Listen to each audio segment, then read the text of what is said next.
Okay, impromptu video. I'm going to show you guys how to lock up your fan clutch on pretty much anything, but here we have a big block Ford. So this is an 84 Ford with a 460 in it. But some fan clutches have an inside and outside piece that's a lot bigger, and you could drill through here or something. On this one, we want to lock this fan clutch up, but you don't have many options, because if you want to drill through this, there's a bearing right down inside there, and you're not going to drill through a bearing race. Well, most of us aren't, especially with tools on the side of the road that you might have.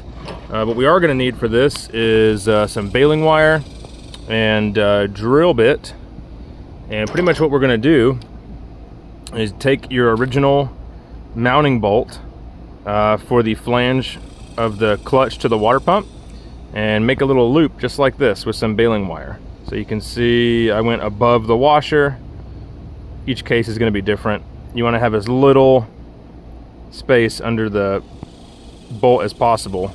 You don't want your outside loop, see how this is looped around? You don't want that starting right here, because you want as many threads as possible. So that shouldn't affect anything at all. It should have plenty of clamping threads still.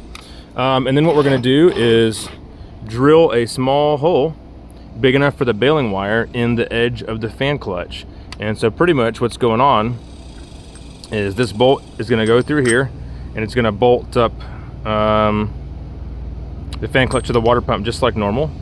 And then this baling wire is going to go through this hole when it's all together. Then you can just wrap this end piece around here and then wrap it around this wire, just like we have in the top piece.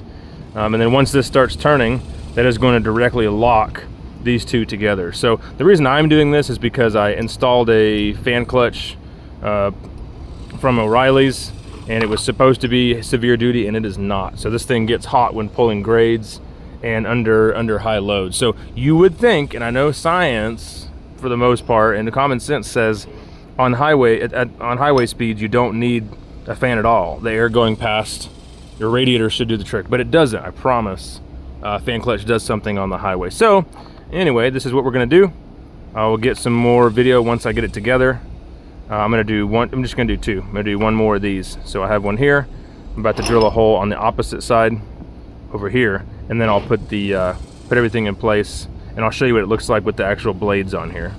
Okay, let's get a look inside here. Hopefully you guys can tell what's going on. So I actually ended up doing my next hole 90 degrees from the first one, just because that's where I had an opening in fan blades. But you can see here, I've got the two bolts that have the wire ties on them going through the holes that I've drilled up here to the front. Now we got to do is bring these things around and loop them up, get them nice and tight. And then we'll have to turn the entire water pump pulley to tighten the rest of them. We won't be able to just turn the fan clutch anymore to get to them, obviously. So just be careful that you don't poke into your radiator with these baling wires whenever you're pushing them through. So let me get these tightened up. Okay, so I've got everything set up. I went ahead and did 3 wire ties.